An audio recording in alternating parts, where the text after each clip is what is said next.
So hello guys, in this video I will show you how to hear your own microphone in Windows 11.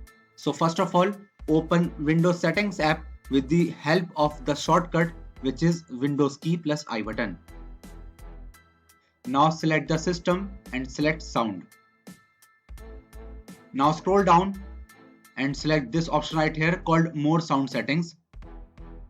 Now you can choose your microphone or the headphones whichever you are using and go in the recordings option.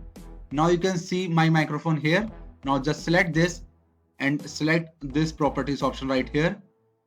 Now you go in the listen option and select this option right here called listen to this device. Now just select this button right here called apply and then select this OK button. And then guys, you can able to hear your own microphone in your Windows 11 PC.